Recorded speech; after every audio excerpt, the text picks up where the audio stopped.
I know deep up my feelings for you. Watch. Alright, my good people, and welcome back to Reality Latest Gist, your number one channel and home for reality news on politics and many other cocoa wey dey sup for inside we nation, Nigeria.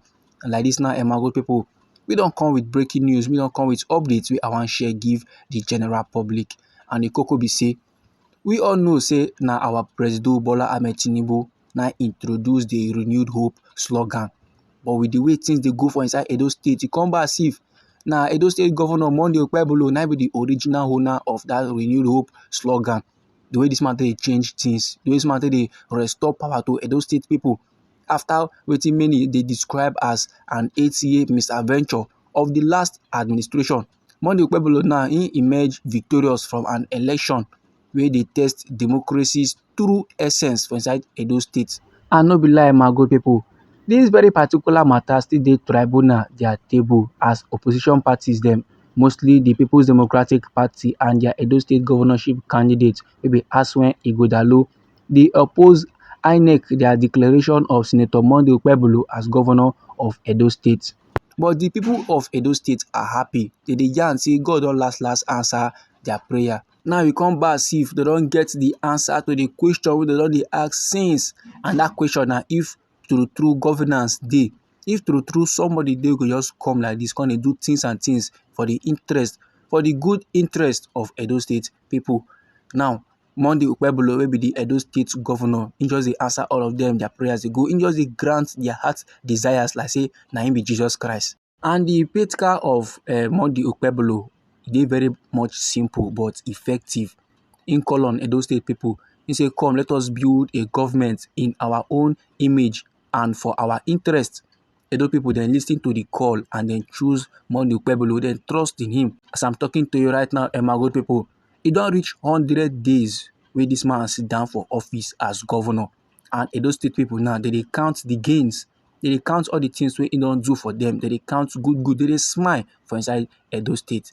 And one event, plaster in particular, where they illustrate the good things we don't do. You know, say just few weeks when he enter office, just few weeks when he take over as governor, Monday Okpebholo terminates what they call effective slave contract of 360 cleaners. He can absorb them into the state civil service. Now they earn the normal minimum wage wey other social protectors dey earn. You know say the Edo State governor wey be Monday Okpebholo, he rescue these workers wey be say most of them now women them be. He rescue them from the grip of foreign contractors where they pay them peanuts. And even as they pay the workers peanuts, they go bill the government huge sum of money because say the contract where they arrange, the contract where they sign and every arrangement, it no make sense. The thing they favor only the contractors and not the workers. And this exploitative model now will be say even the previous administration they give go ahead to, the thing can they make many Edo sons and daughters they live in poverty, while others they enrich themselves. Others they count better money on the monthly levels. Others they go house, they buy this and that, they go give their children and every other person who they love for their house.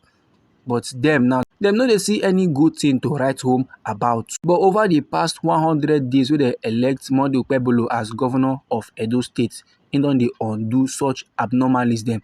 He don dey restore a system where they dignify, where they empower and where they invest in the potential of Edo State people. And now for inside Edo State, many country people they yarn say the positive change now, the nice things where they happen for inside Edo State.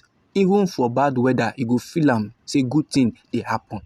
Now if it be say the gods are pleased with Monday Okpebholo as governor of the state because the man in the true respect tradition and kings them, you know, they collect heirlooms and artifacts wey no be him own. And the Edo State governor now they make moves to revive the economy of the state, and they make move to stimulate growth.